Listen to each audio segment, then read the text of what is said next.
Hello, everyone.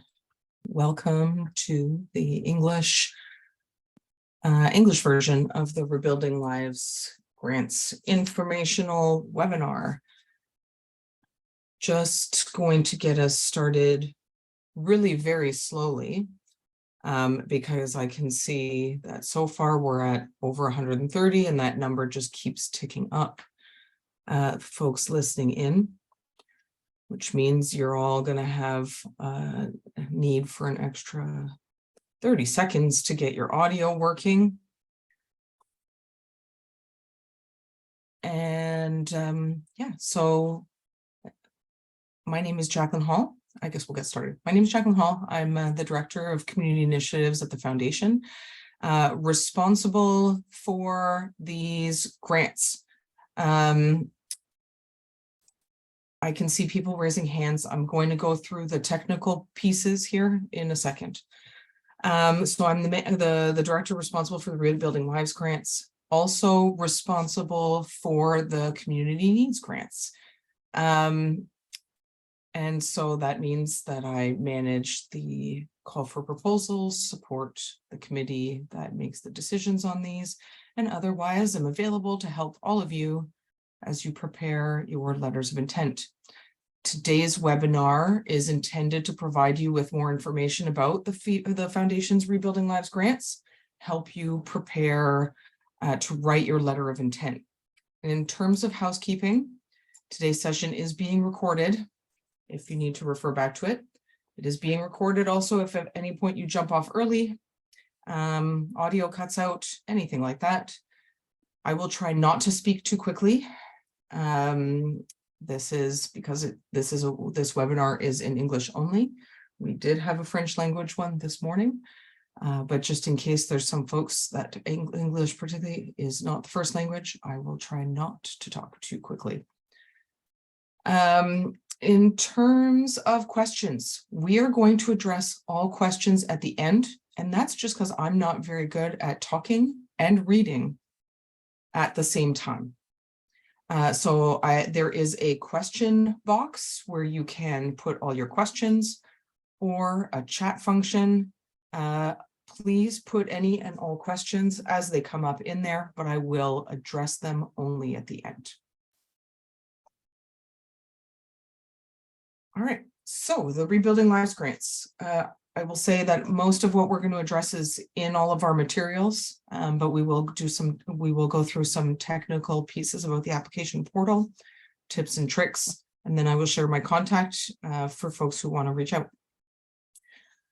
So the Rebuilding Lives grants are a 4-year funding cycle aimed at supporting survivors of gender-based violence or addressing gender-based violence through systemic change. We'll talk more about this and I'll provide some more examples in a minute.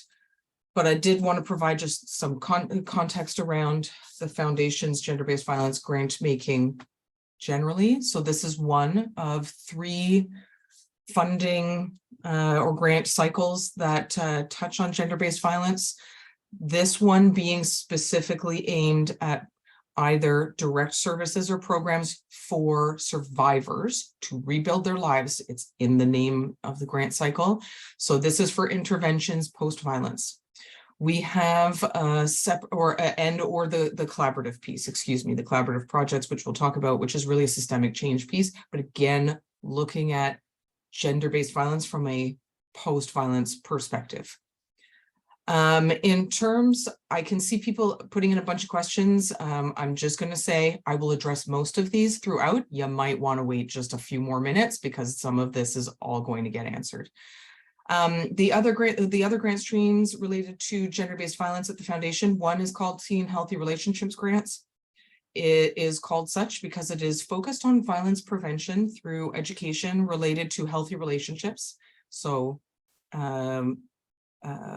relationships with friends, family, dating, consent, etc. That is also a 4-year funding cycle, and it is aimed at prevention work. The next one is intended to launch in 2024. In terms of other options for gender-based violence funding, there is the community needs grants. These are single-year funding. It supports actually all areas of the grant-making work at the foundation, GBV being one of the pillars. For anyone who is unsuccessful at the letter of intent stage in these grants, something to think about. It launches in November for funding that kicks in next spring. And I'm just going to have to minimize this chat box. I'm sorry, because there's too many questions already coming in and it is blocking my control panel. So in terms of, let's just shut this down here. There we go. So what are the two programs? I told you I'd provide some examples, and I'm going to talk really about the two streams available within the Rebuilding Lives grants. You'll see in the documentation available online that there are the Rebuilding Lives programs and collaborative projects. What's the difference? Both of them fund $45,000 per year per project to a maximum of $180,000 over 4 years.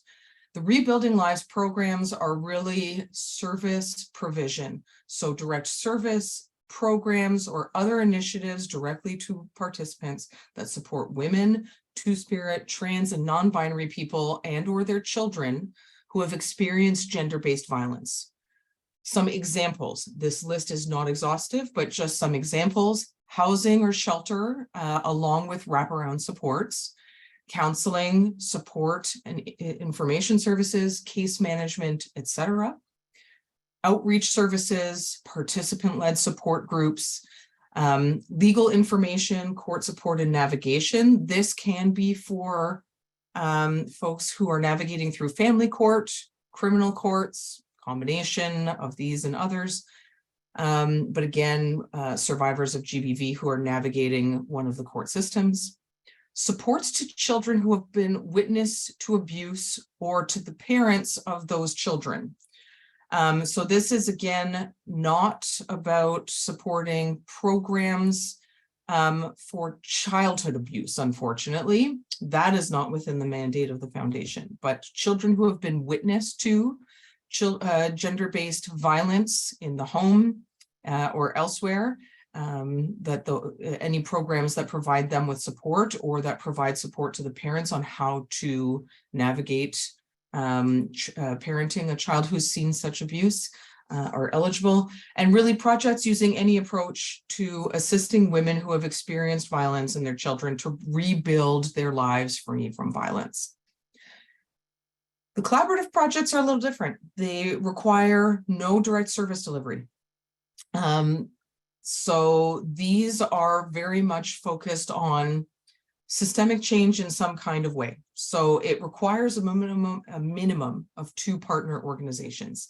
The 2 partners need not be a 50-50 partnership, but there must be support from a secondary organization. And the reason being that these programs are intended to have a regional or national focus. And frankly, there are very few organizations that could do regional or nationwide systemic change focused programming that have the level of expertise, relationships, et cetera, to not do it on their own. So it can include something like a national organization along with partners from its different member associations, or it can be a combination of other partners who normally don't have a long-standing partnership, but for this project would.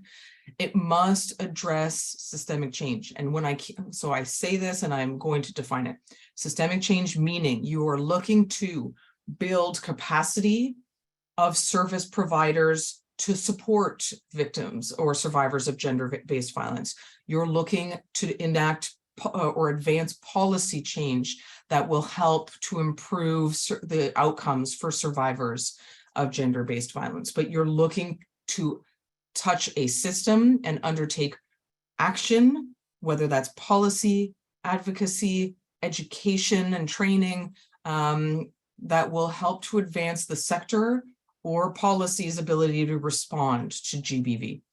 So some examples: sectoral resource sharing, capacity building or training opportunities, and knowledge mobilization by regional, provincial, or national groups. Another example, policy work on gender-based violence that actively involves survivors. Advocacy that aims to address systemic barriers for survivors of violence. Education and action on gender-based violence involving women, girls, two-spirit, trans, and non-binary people of intersecting identities, or coalition building for things like coordination, right? Local, regional coordination, emergency preparedness, or otherwise. Key criteria. These are non-negotiable, if you will. And so we highly encourage you to use some of the space in the letter of intent to demonstrate these things. So there are dedicated questions in the application to share your mission, as well as your contact and organizational information, the contact and organizational information of a charitable partner if you're working with one. But we would ask that you please address that you meet the minimum stated criteria in your letter of intent in some way. So showing that your organization is and has been doing gender-based violence work as part of as a core part of what you do, that you have experience in working with survivors. And when I say experience, I know that there are a number of newer organizations likely on this call who have not got a 10, 20, 30 plus year track record of doing this.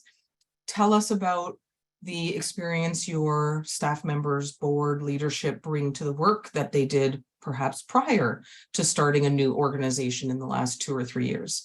What experience do any partners that you have signing on to the project bringing? So be able to demonstrate that you have the experience and know-how to undertake GBV work in ways that are safe and accessible for survivors.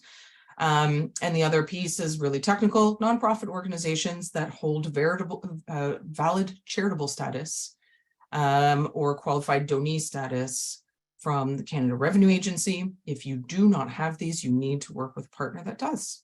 The foundation is unable to fund directly to nonprofit organizations that do not have charitable status. Qualified donees, for anyone who has not heard that term before, they tend to be municipalities and First Nations bands. So if you're unsure what this is, all of the information is available on the Canada Revenue Agency site. Generally in the north, that would be more common, or First Nations, where you might work with a band council, hamlet, or otherwise. Anyone in larger centers looking for a charitable organization to partner with is probably the better way to go. Priorities. These are not required, although this is where the committee will make some critical decisions around which organizations are invited to continue in the application process. And so again, these are priorities, and if you can find a way to address this in your letter of intent, it is helpful. You demonstrate a strong commitment to an intersectional feminist approach, and that your organization is led by and for the stated target population. And if not the organization, the project or program is led by. And so again, not required, but considering that there are 257 organizations on this call, and there were not quite as many, but a number on the French call this morning, you can see that the competition will be stiff, and being able to demonstrate that your organization is not just delivering services to or researching a target population, but that they are actively engaged in your organization, your work, or given opportunities to contribute will go a long way. And so thinking about considerations for how participants or your communities are involved in project development and implementation, service delivery, or research and advocacy initiatives, for example. Other priorities for our committee's consideration in reading your letters of intent. You demonstrate a knowledge of how violence impacts marginalized communities differently, and your ability to tailor your service or your response accordingly. Consider telling us what kinds of supports you provide or make available. So perhaps you don't have childcare or other services, but you know where to send participants to access these. So consider telling us what kinds of support you provide or make available to allow for participants to access your services, to improve outcomes, or to ensure access, accurate, representation in any findings or products you produce for advocacy. Address how this service or research question, and these are just examples. I know that some of you are not looking at research, you're looking at advocacy, you're looking at training, particularly on those collaborative projects that you understand, so let me go back, that you're going to address how this service or research question, again, 2 examples among many, is accessible, able to reach those most marginalized, and allows for them to contribute, to project design. And so having various touch points throughout your project where that's possible. I saw this start coming up in the questions, and so I will not address it again after, because I'll answer it now. The foundation does not fund the same initiative more than twice under multi-year funding. So this is only the 2nd time that the Rebuilding Lives grants have been made available. So at this stage, any and all applicants to the Rebuilding Lives grants will be considered. But it is a note that we will only fund it twice under multi-year funding. If you have other grants or have had other grants with the foundation, you can still apply to this, just not for the same work. And if you have more questions related to how many applications you can submit, to which streams and so on, I'm going to point you back to our frequently asked questions on our website that you'll see the link to in a later slide. However this question might be framed, it has been answered in there. For this grant cycle, you can submit 1 application, not 1 per stream. So you can't apply to a Rebuilding Lives program and a collaborative project, it's 1. And similarly, if you are being approached, so you are a charitable organization, you are being approached by a nonprofit that does not have charitable status, we can't fund both. We can only fund 1. So you'll be in direct competition because it's your same charitable number on 2 applications. So that's a consideration. It doesn't stop you from supporting another organization by lending your charitable number to their submission, but it does mean that only one of you will be able to get funded. And so it does, if it gets to a place where both of them are being considered heavily, the charitable organization will get to decide whether or not they want to lend their number to their charitable number to another project and opt out, or use it for themselves and pull out of the other one. So that's just a thing for you to consider as you navigate charitable partners, if that's the case for you. Things we don't fund. The first 3 are really organization types, if you will. We will not fund individuals, so people on their own cannot apply. Profit-based organizations or businesses, so you are a consulting firm that runs on a for-profit model, please do not put in an application. You will not be eligible for consideration. And here is the second one is a bit of an exception. So where they're applying as the qualified donee, a federal, provincial, municipal, or other agency can be the recipient of charitable dollars on behalf of a nonprofit organization, but cannot apply for themselves. In terms of activities, you see here a number of activities that are not at all eligible or not eligible on their own. And so I'll go through these in a little bit of detail. So fundraising events, capital campaigns or expenses, deficit or emergency funding are out.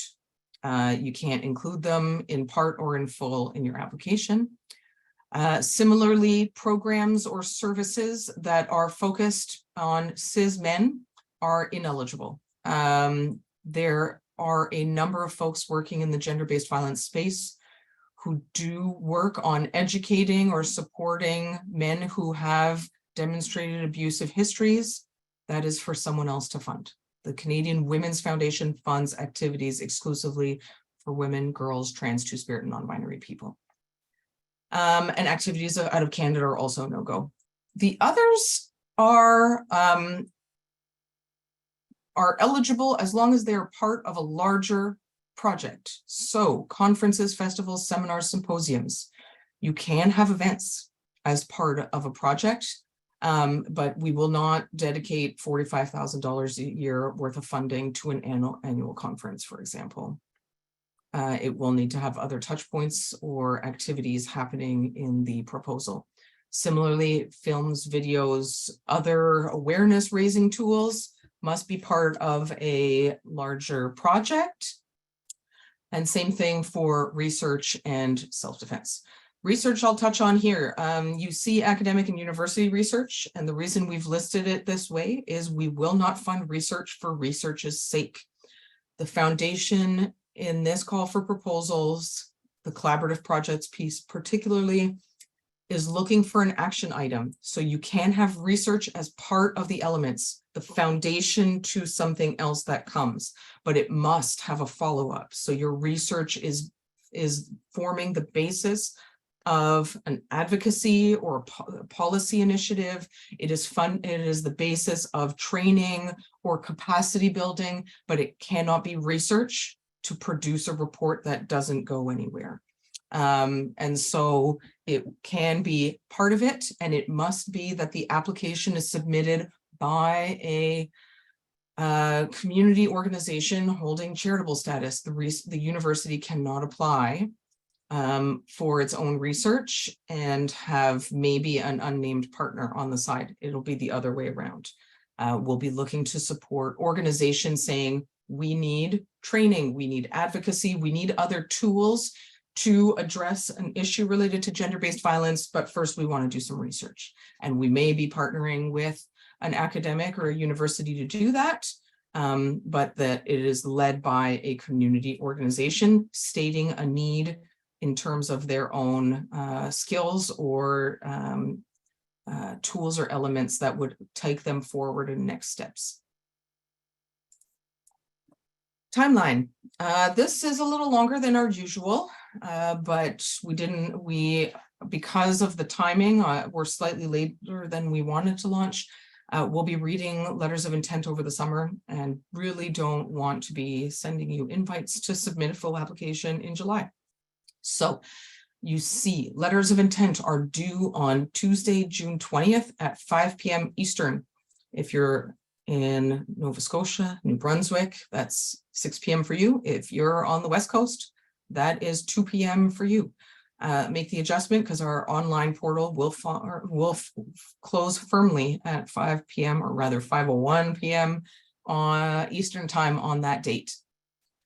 We then, the committee will then, and I say we, the committee, the grants committee, which is comprised of volunteers from the sector primarily across the country, will be reviewing these and shortlisting from June 20th until early to mid-August. Again, the reason for this multi-step process, there are, again, 260 something of you on the call, plus French language applicants. We, pre-COVID, normally received about 175 to 180 applications on any one of these calls. We have 15 grants available. Since COVID, this number has ballooned. We now, on average, receive well over 200, in some cases, 300 applications. And so to not have 200 to 300 of you writing full applications, we are going with this process of a shorter letter of intent. Give us some surface of what you want to do, why it's needed, and why you're the right ones, in a 500 to 700 word limit. And then we will shortlist about 40 of those organizations and invite you to submit a full application. For those, frankly, all applicants will be communicated with in late August. If you're sent a decline letter at that stage, it's done, and you'll have to just look at our other funding options perhaps. For those 40 organizations that receive an invitation to submit a full application, you have until October 3rd to do that. That is the stage where we ask for budget, letters of support from your partners, audited financial statements, and other relevant attachments. All of that information of what's needed, how, will follow in August with the invitation to apply. The grant committee then continues its work of looking at those 40 full applications in October. We'll make their recommendations to our board of directors for which 15 should receive funding in December. Assuming the board gets it all done very quickly, this late January is actually probably more earlier mid-January, but we have made sure to include sufficient time for the board to receive the information and render its decision. Once that the board has made its decision, we communicate. So in January, all 40 applicants will receive, or second stage applicants will receive notice. The 15 who are successful in getting the grant can start spending right away. There's no that once the board approves that you can go. The official start date on all the paperwork will be March 1st, but there is the ability to start spending the second you get that email from us. More info will follow for those 15 successful applicants at that time. We're going to do a little technical piece, so I'm going to take you through our online portal, which if you want to see the links and anything else related to this call, it's these websites, English and French on our, it's a sub page, if you will, of our website. On the sidebar, you will see 3 documents. Currently, it had also the link for this webinar, but there's the grant guidelines, the application instructions, frequently asked questions. Please read them. They have a lot of information. They have far more information than I'm spitting out at all of you right now. We'll give you particularly that frequently asked questions. I can see half the questions in our Q&A right now are addressed in that document. So please take a look at those. And then you can find the links also to the online portal on that same website. The webinar from today, the recording will also be uploaded there tomorrow.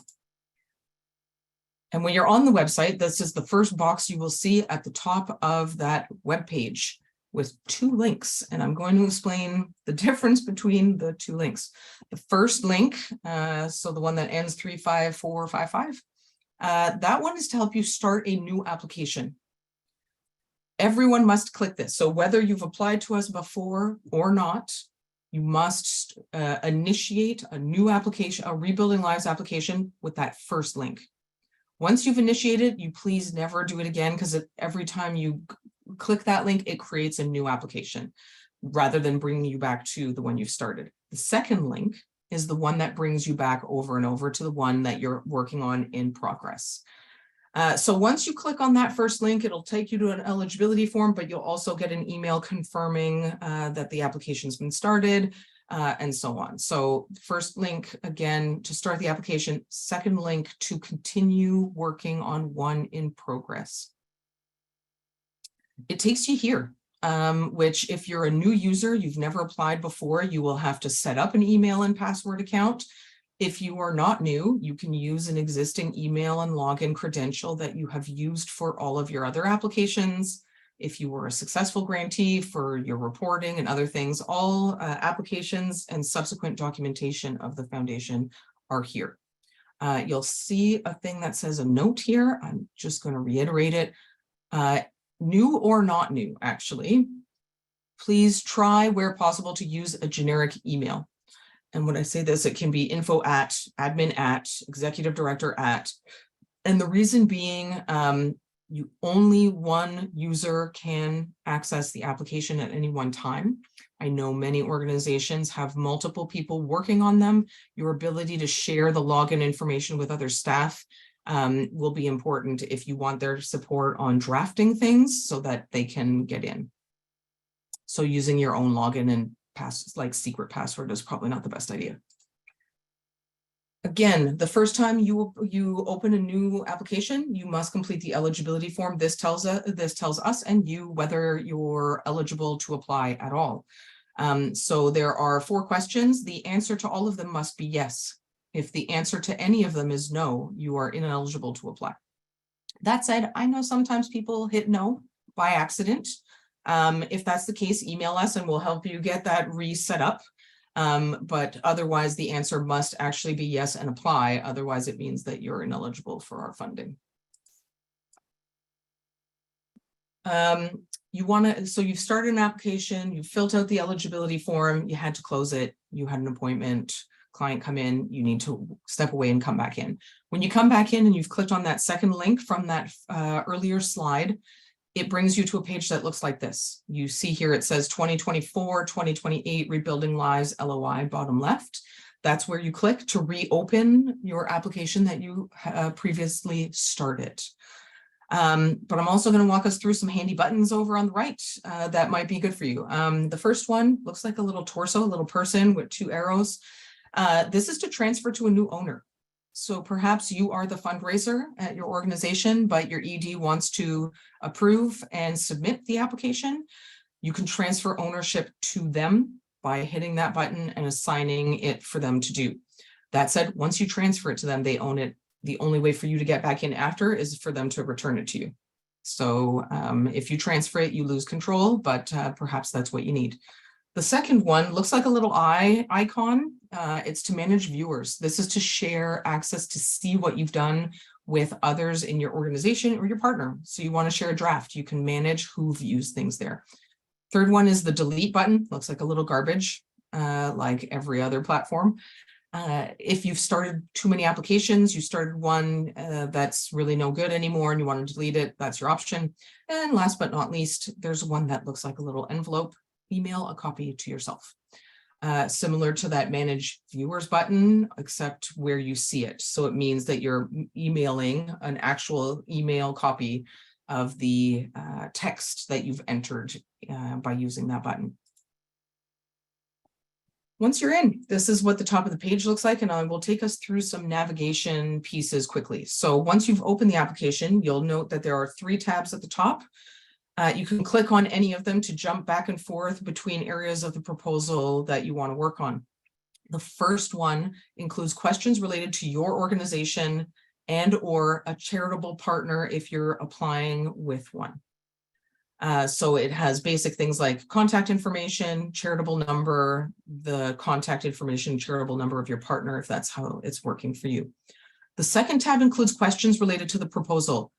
Almost all of them are either multi-choice or select one options, and they're really about telling us what geographic community you serve or work in, some of the demographics or target populations you work with, but for the most part, it's going to be that letter of intent text box, which has a maximum word count of 700 words for you to tell us why you, why now, why this initiative. As I noted earlier, please read the application guidelines, instructions, and FAQ. They're linked also in this application for you to easily click on if you need to refer to them. So you see them circled there at the top. And the last tab is to review your application and submit it. And if you did like I did, you will get a whole lot of red like this that tells you to correct these problems. So any fields that were required and are blank, you will get an error. Anything that has incorrect values or characters will do the same.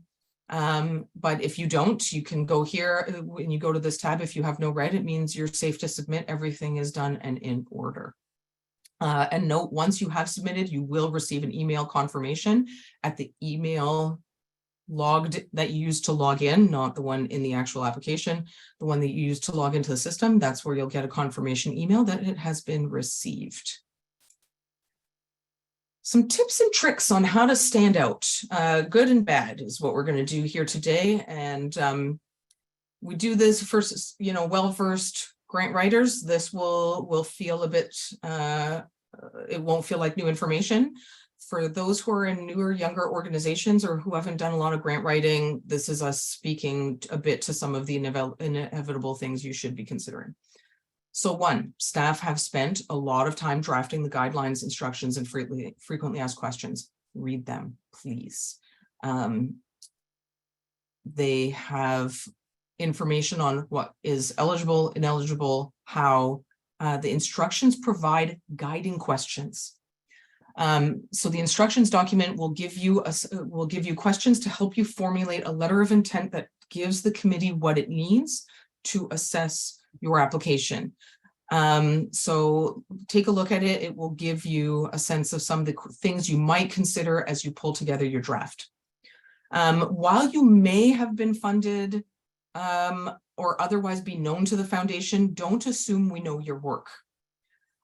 The committee is comprised of volunteers primarily from across Canada or throughout Canada, and they may not be in the same region as you. They may not be working within the same space. So perhaps they work in a shelter and you're at a sexual assault center. They might not be so familiar with the work of your type of organization.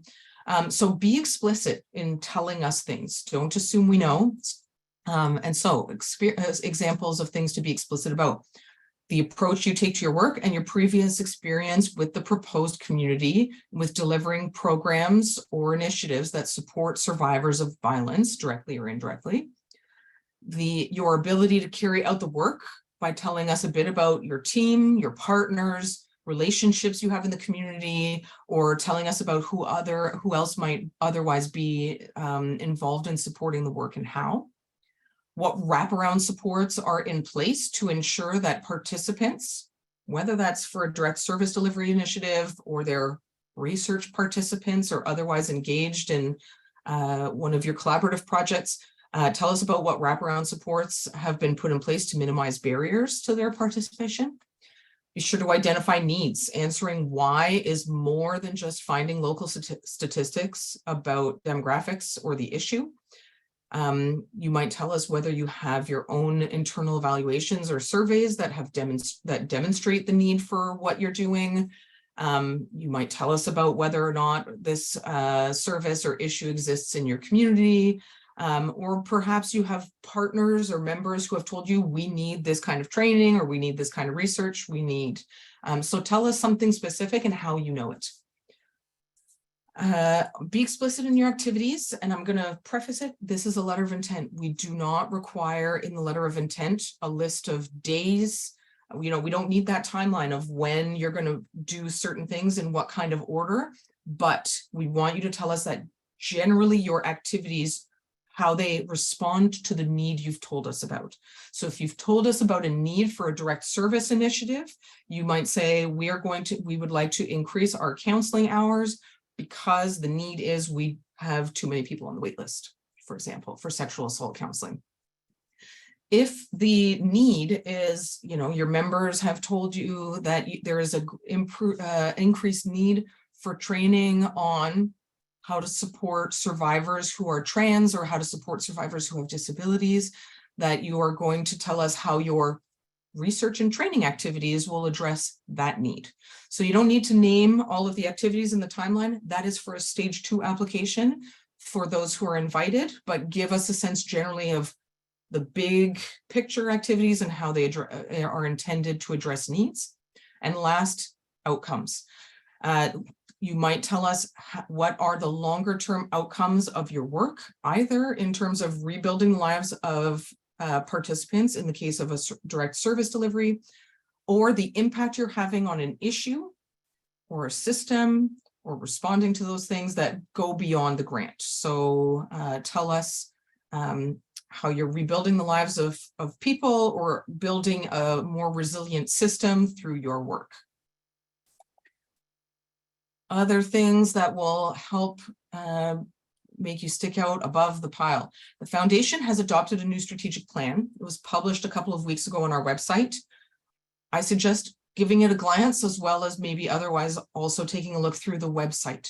You can see a list of projects that have been funded before. You can see what the foundation's priorities are in terms of funding, but also of, moving the needle or the dial on advancing an intersectional feminist agenda.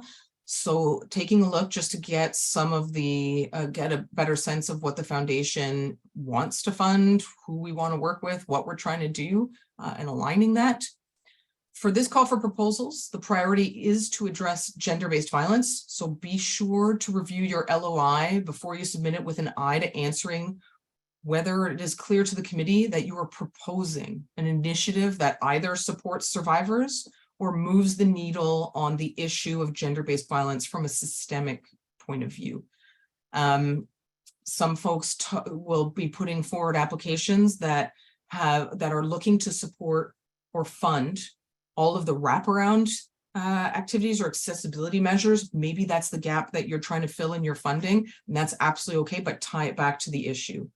Not just that you have a need for more funding for accessibility measures, but how the folks who require accessibility measures at your organization are survivors, how it will help for them to be able to access your services and in turn rebuild their lives post-violence. Excuse me. Note in the criteria, we've talked about the foundation does evaluation and operates a community of practice for this grant. At this stage, there are no questions on that, but it is something to be thoughtful of. We do evaluation and we do communities of practice, and if that's something that would pose a challenge, it's something to note early. So I'm just highlighting it from the criteria. If you're unsure about anything, see here, ask questions, tell us, write to us, and I'll be sharing my contact again at the end for you to be able to get in touch with all of those. Things not to do. It must be clear that your work addresses gender-based violence and you have experience in this area. Any proposals that don't make this demonstration won't be considered. So again, that's that rereading and making sure you touch on GVV and how you're advancing the issue or providing support for survivors. So being sure to continuously think, does this align with what the foundation's trying to fund? We invite you to reuse existing proposals or information that you have on hand to build your LOI.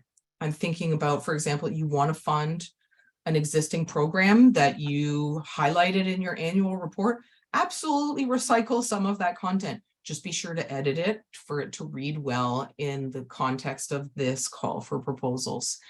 And then the last 2 points are points to make, but the system will hold you to it. So our online system does not allow you to submit applications that do not have complete info, or that rather don't have something filled into every space, but you'll want to make sure that all of your answers are actually complete. But if you have left any of them completely blank, the system will not allow you to submit it. Similarly, the online system will close again on Tuesday, June 20th, 5 p.m. Eastern, and so you won't be able to submit it after the deadline. Frankly, you won't even be able to get back into it. So anything you started in there after 5 o'clock, if it was not submitted, will be deleted ultimately. This is, of course, a thank you to our funders. The Canadian Women's Foundation is a public foundation, which means we fundraise everything we grant out. So not like a private family foundation sitting on an endowment. We fundraise, so we thank these sponsors or these donors for supporting these grants. And last but not least, if you have any questions, any needs, please reach out. So mine is the first contact, really here to discuss your proposals, questions about how to best answer any of the elements in the proposal, so on. Rivka, who is copied here at CI Tech, is really your go-to for the technical questions. So the password is not working, you can't log into the system is bugging out on you. That's your go-to person for the technical elements about the portal, but all other elements can come to VP Grants. And I will say, before I read all of your questions in the Q&A box, which is a hint, if you have any, please put them in here. You see it says Q&A, you can put any and all questions in there. While you do that, the email vpgrants@canadianwomen is probably the best and fastest way to reach me. Also, the bonus of it, I can send you a calendar invitation, or rather a link to my calendar, to set up a 30-minute time where we can go over any of your questions, we can go over your proposal, tweak the idea, and if you send me a draft ahead of your scheduled time, we can go over it and I can give you some tips or ideas on where to make adjustments or additions. So best way to reach me is that email. Without further ado, I thank you all for your patience as I ran through that in 45 minutes. I'm now going to go through the questions in order in the Q&A box. If you have any, you can insert them now, and any of them that are redundant, I will just skip over. So research would be a component of the project. For example, research on current policies, survivor engagement will be part of the project. Is that feasible? Yes, but as stated earlier,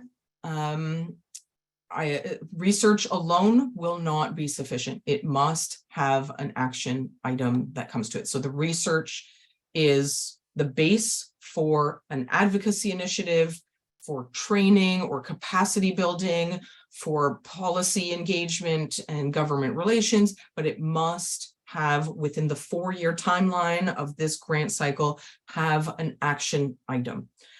So research for research's sake will not be sufficient. Similarly, I'm going to say it really explicitly.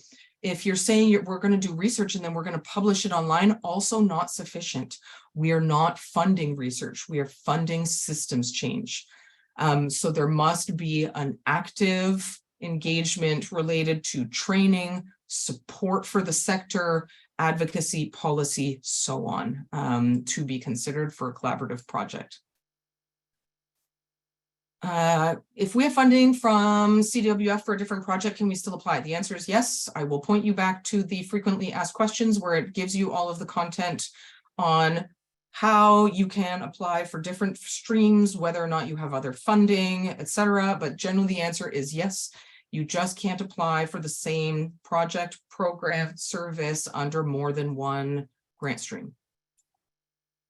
Next, awareness raising is part of knowledge mobilization, which would be a component of the proposed project. Would that count as awareness raising in this context, and would that be allowed? I guess I need more information, and I'm going to suggest reaching out to me again at VP Grants. Awareness raising, if we're talking about a public awareness campaign on its own, again, insufficient. We're looking for action where we can measure the move on the needle going forward on GBV. So this is really about, you can have a campaign that, or an awareness raising on how, for example, gender-based violence survivors can access certain kinds of service, about their rights, etc. But there needs to be some sort of action related to that, some additional supports. If your awareness raising is part of an advocacy initiative, who's that advocacy being done with? Is it government? Is it in the sector? Where are you trying to make a change? So that is a question, but reach out to me by email and we can talk about your proposal in more detail.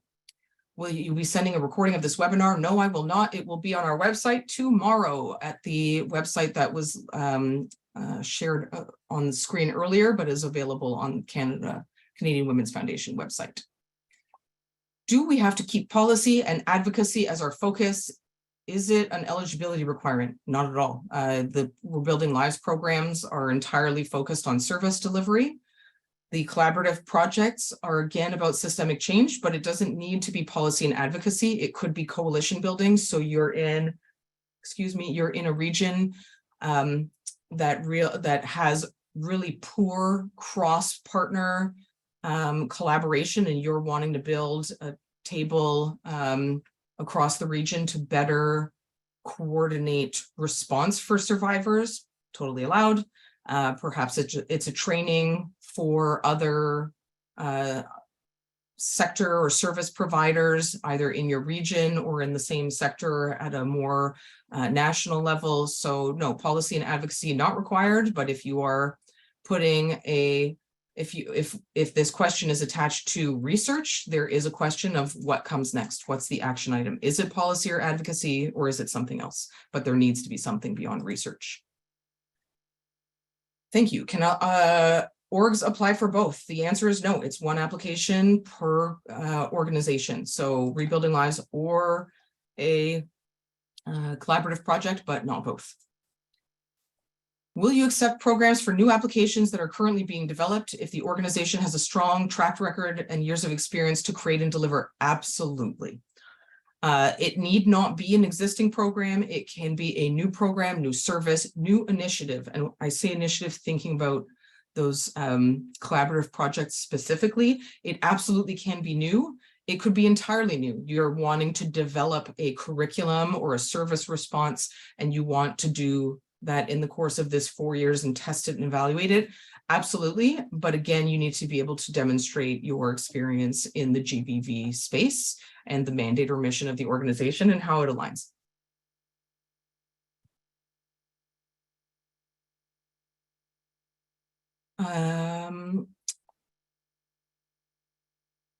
Okay, this is again where the questions are starting to feel a bit the same, and I'm pointing you back to the frequently asked questions. If we are funded for a project under a different stream and it has ended, can we apply for the same program under this funding stream? Yes, it's ended. We can't fund it twice through the same thing at the through different streams at the same time, but we can at different times in different streams. Please read the frequently asked questions. It answers all of the questions related to, can I apply even if I've had money before, I have money now. They're all in there. I am a for-profit social enterprise. Can I partner with a First Nation with donee status to deliver capacity building training? The First Nation will need to be the applicant and will need to show that they want this. So in short, no, for-profit social enterprise cannot apply.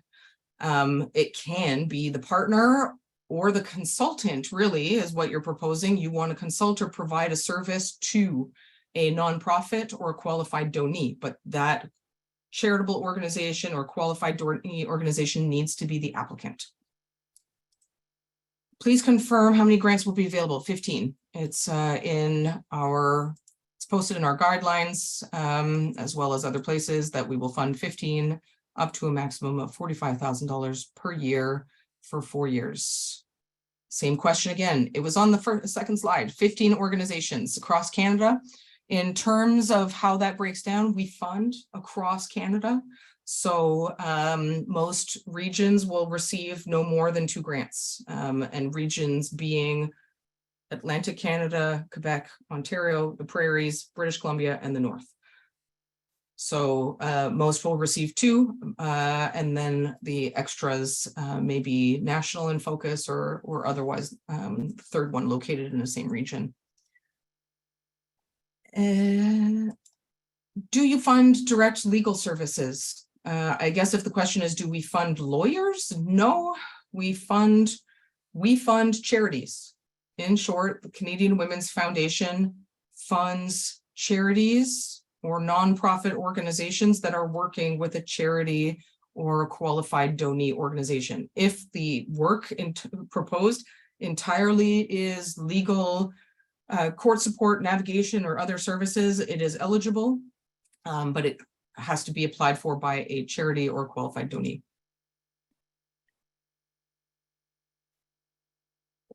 You mentioned GBV has to be a core part of an organization's activities. Does that mean an organization with a broader mandate that provides a GBV focused program would not be eligible?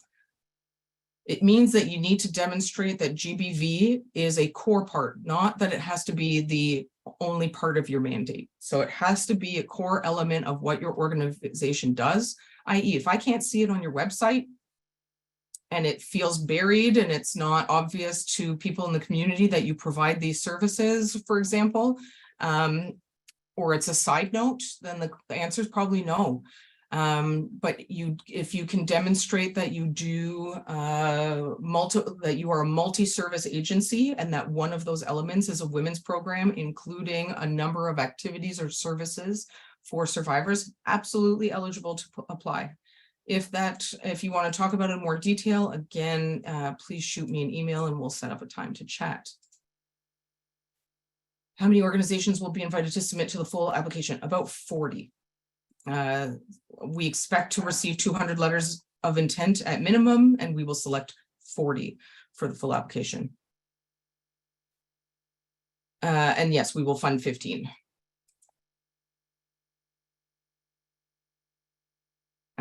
I'm not sure if this was if this is the timing. Someone sent this in at 2:29. Do you mind doing a brief overview of the difference between Rebuilding Lives and collaborative grants? If that's still unclear, please contact me. I'm not going to run through it again. Will we receive a copy of the presentation? No. Again, it will be available online on our website as of tomorrow. I can see here someone's having a real problem with the online system. Please email Rivka at citech@canadianwomen.org to navigate.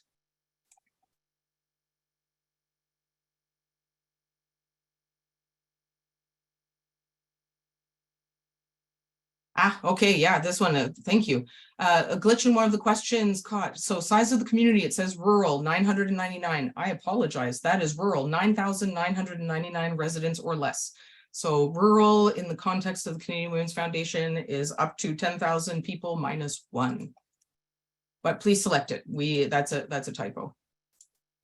We have a shockproofing grant, which spending deadline has been extended to June 2023. We've already expended the funds. Can we still apply? Yes, this grant won't start till March of 2024. So if you won't have an active grant with us till March of 2024, you can apply for the exact same work through our stream.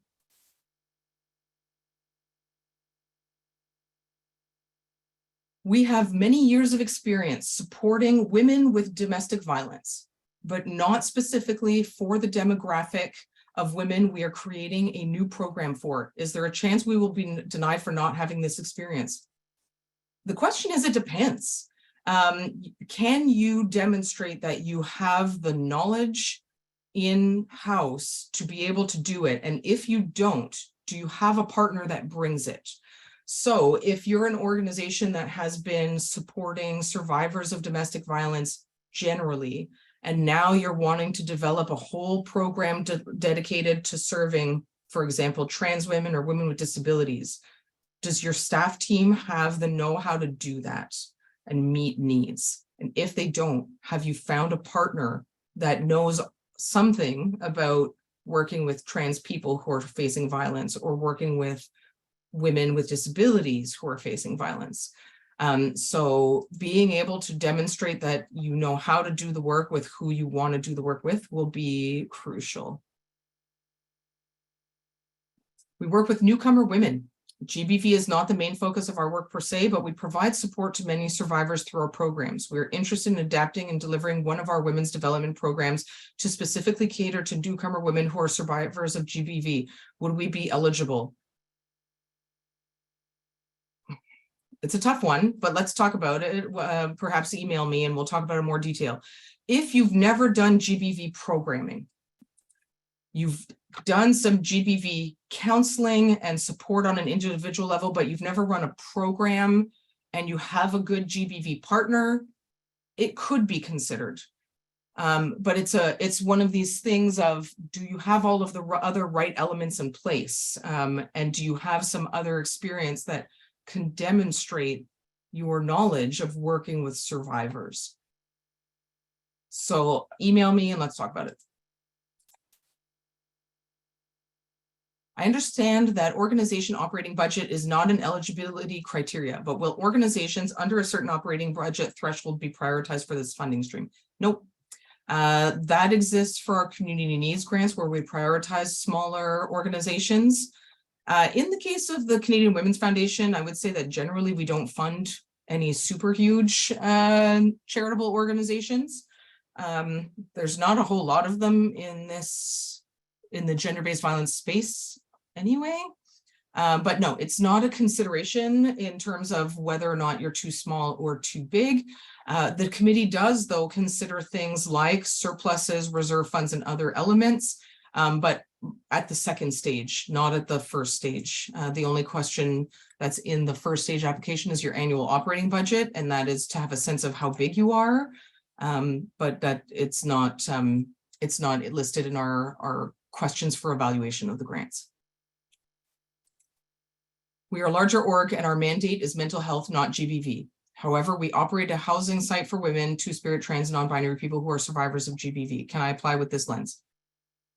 If you have some residents who happen to have GBV, but you've never done GBV support or programming, the answer is no. These grants are intended to provide funding to those who have intended and continue to have intention and experience in providing GBV services, not services that happen to have some GBV survivors that will receive service. So this funding is dedicated to GBV services, programs, initiatives exclusively, not byproducts.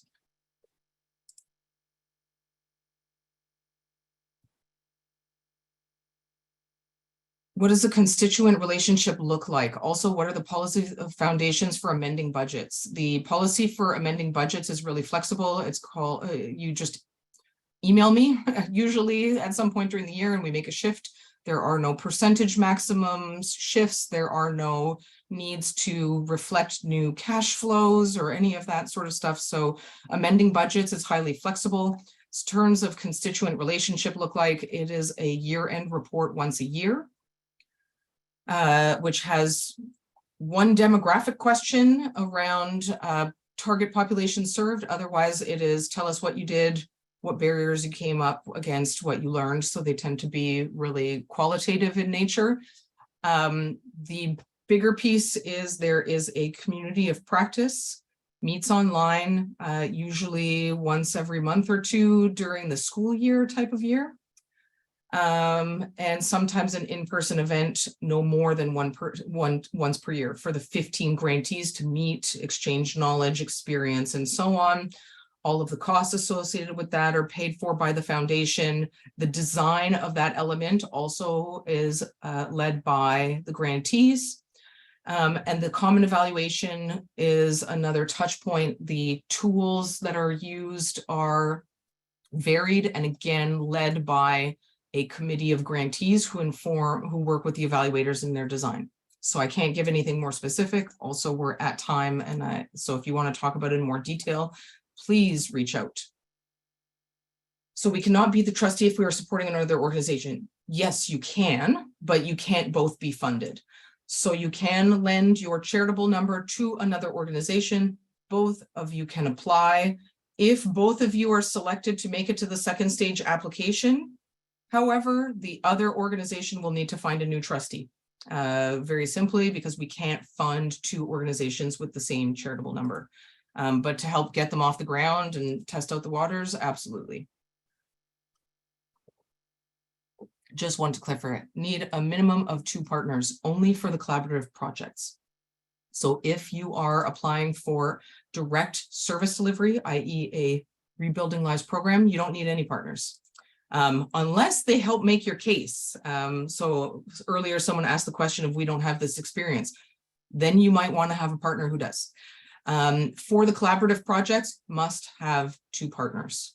They don't need to be 50-50 partnerships, but there must be a second partner, either for reach, for expertise, etc. Because what we are looking for are collaborative projects that are regional or national in focus, that are going to move the dial on gender-based violence.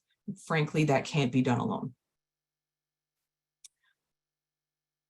Would programs for female students, non-binary, etc., to address and help them with GBV at a post-secondary be eligible? No. We are not looking to fund education and prevention programs. Please look at our Teen Healthy Relationships, which should open next year. That is where we will fund prevention focused initiatives. When is the funding's renewal period? It's from March 1 to February 28th or 29th every year for 4 years. Could you clarify, would a needs assessment or a community gathering be allowed?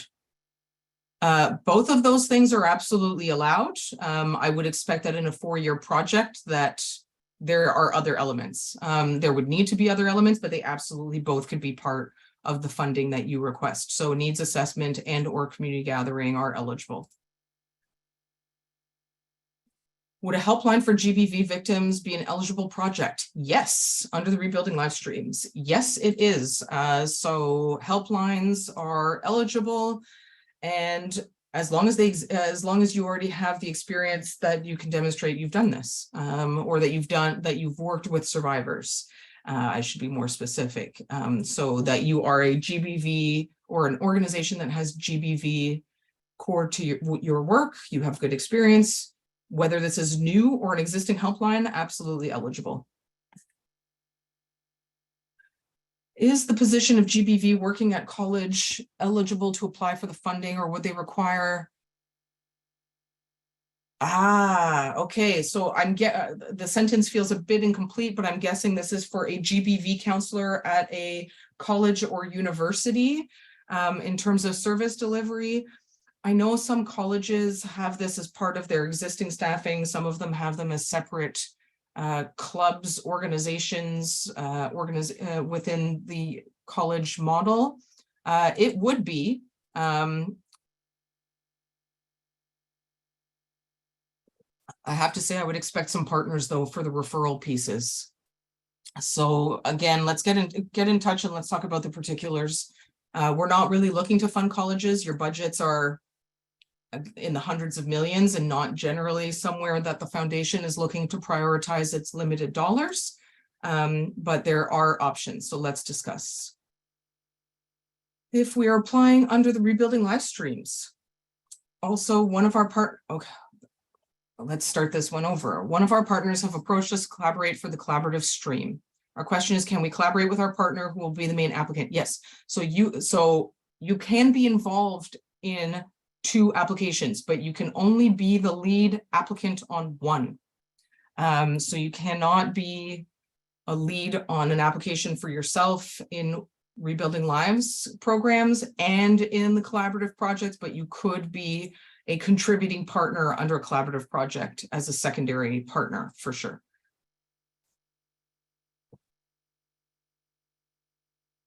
Our org works with many women who have experienced gender-based violence, but working specifically with GBV survivors is not stated in our mission.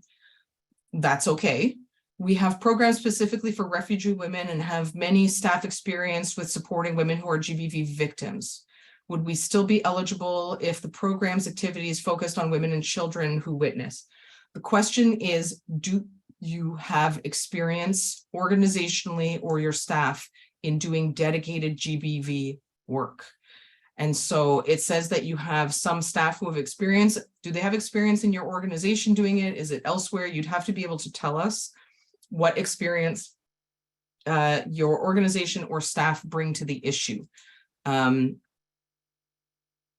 And make the case. I mean, this it's a question of the pitch or the sell, right? So we are looking to fund organizations that have this experience already and that are doing continued work. It doesn't have to be part of your mission statement, but it must be something that you do already. So being able to tell us how you do that, and how central that is to your work is something to consider as you pull together a letter of intent.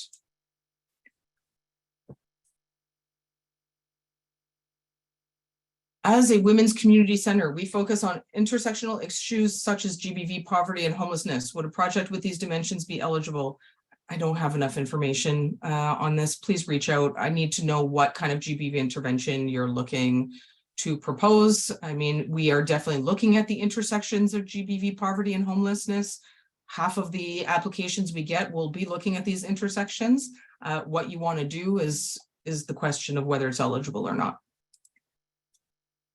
Our organization is dedicated to serving a diverse range of individuals with particular focus on women. We offer various programs tailored to women's needs, including initiatives promoting women's leadership, well-being, and counseling services for victims and survivors of gender-based violence. Given our commitment to rebuilding lives, we'd like to inquire about the possibility of assistance in this endeavor. Yes, please reach out. We can talk about your project. It sounds like you're doing GBV work, so reach out. Can I apply for a project targeting women's health? No, we are looking at gender-based violence. Health is not something that if it has an intersection of gender-based violence and health, yes. Health on its own, no. Does your partner organization have to undertake the activities, or can they just support the application as a fiscal agent if you're not registered charity? They do not have to be involved if you're applying for a Rebuilding Lives program. If you're applying for a collaborative project, you need to have an active partner who's contributing to the project. So it really depends which one you're going, but a trustee can just be a trustee. They don't have to do anything else. Healthy Relationships will open in 2024. The exact timeline is to be determined. But if you're on the newsletter getting the notices about our grants, you will get it when this one opens. Will you fund programs that take place in a specific community, or are you more likely to fund regional programs? Again, it depends on which stream you're looking at. If you're looking at the Rebuilding Lives programs, i.e. direct service delivery, we're probably looking at things that are a lot more focused. Not necessarily exclusively. In the north, services would be based in Yellowknife or Whitehorse, but would be flying people in from across the territory. That's not unusual for us to fund. But if you're doing direct service delivery, yeah, we expect that your catchment is probably pretty narrow. For the collaborative projects, it must have wider regional or national implications. So we're not looking for something that services one neighborhood in downtown Toronto. I see another question about the webinar being shared. The answer is no, the webinar is not being shared. Please see our website tomorrow. It will be uploaded there. Does our proposed project have to be for the full 4 years? Yes. We fund 4 years, we evaluate 4 years, we build a community of practice for 4 years, we fund for 4 full years. So the expectation is that you're putting forward a request for funding that will have 4 years in duration, give or take a couple of weeks or months, but not something significantly less than 4 years. Do you fund a nonprofit to deliver legal services in-house? Staff lawyer, yes, we will fund court support, legal navigation, all of those things, as long as the application comes from a charitable organization and not from a legal office, for-profit legal office to cover their pro bono services, for example. If GBV is a core part of programming and the mandates, but does not explicitly exclude cis men, would that qualify? We fund organizations that serve men. We do not fund initiatives or programs that serve cis men.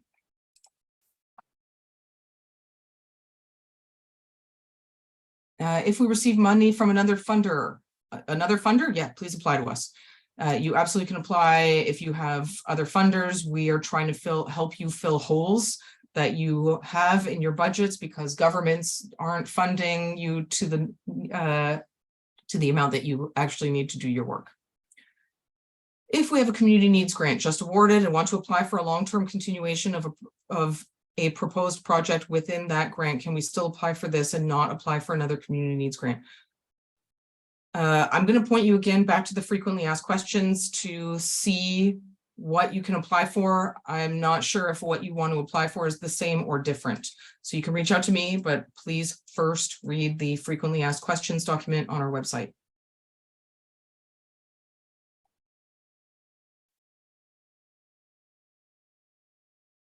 What is the turnaround time to receive a response to an email? I respond to everyone by phone or email, usually within 24 hours, except on Saturdays or Sundays. I work online from 8:30 to 4 Eastern time. So if you're on the West Coast, you'll usually see my response very early the next day for you if you write me in the afternoon.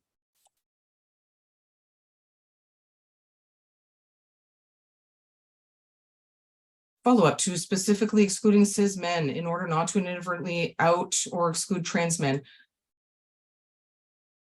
We fund programs and services and initiatives aimed at gender-based violence against women, girls, two-spirit, trans, and non-binary people. How you navigate identifying those or naming those in your services is, like if a cis man comes and wants to access those same services, we don't expect you to turn him away. But we are looking to fund organizations and initiatives that name wanting to serve or deliver services to survivors of gender-based violence. And so if what you're putting forward is a proposal for a service or a program that meets our call for proposals, we're never going to follow up to see if you turn away cis men, but we won't fund a program that names itself as a violence counseling service that is open to men. So how to navigate that is a bit of a question mark. If what you're doing is serving everyone, this is probably not the right fit.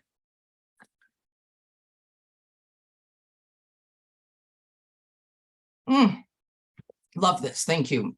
What about initiatives to address gender-based violence broadly, like sex workers trying to organize violence prevention information to our community?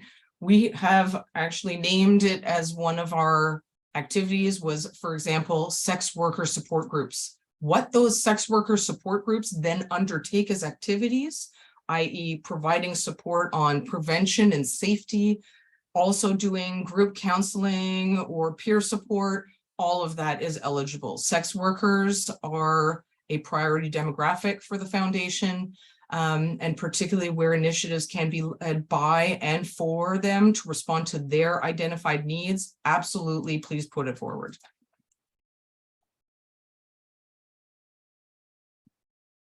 If we are unsuccessful in an ask for multi-year funding, would that disqualify us for other funding until that project is finished?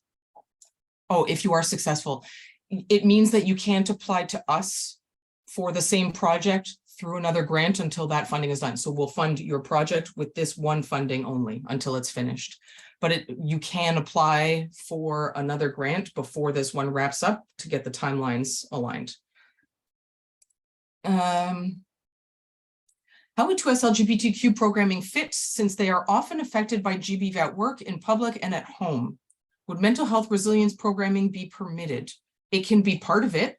There's no question. What we're looking for when it comes to 2S LGBTQ programming, of course, is that it talks about GBV in a context that makes sense for the community. If what we're talking about are trans folks specifically, or if it's 2S LGBTQ more widely, that would need to be defined. Mental health and resilience programming be permitted. I mean, I guess the elements are a question mark here. What is it if you're looking to run a support group of 2S LGBTQ people that lacks a gender-based violence lens? It's probably a bit loose. GBV still needs to be centered in there. Some sort of supports and wraparounds or referrals to appropriate supports where that's needed will need to be considered. So we can always talk about what that looks like if you reach out.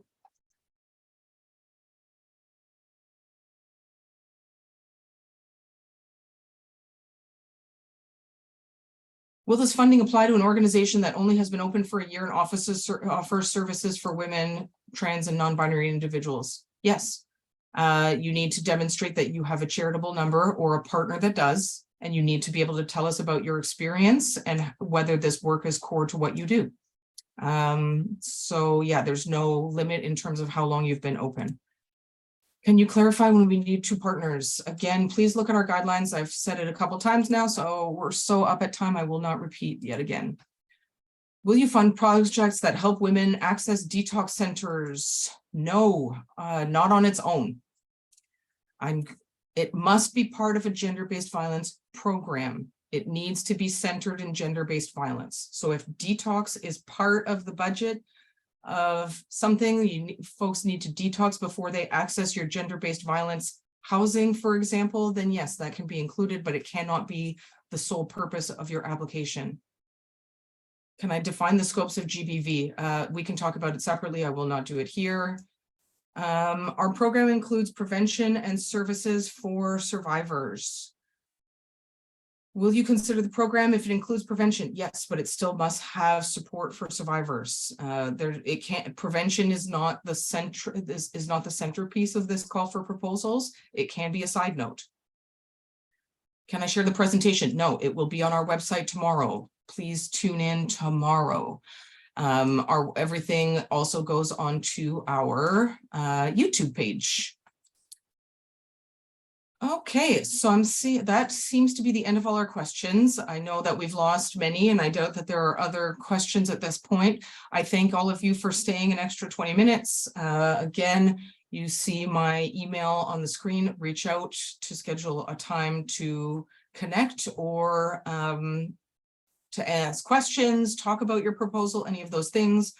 Tomorrow, the webinar recording will be uploaded to our webpage, and all of the other informational documents exist there. Please read them. Please rewatch this presentation if you missed part of it, and then reach out to me with any questions. If you want to talk about the pitch, how to frame your application, any of those good things, you can email me.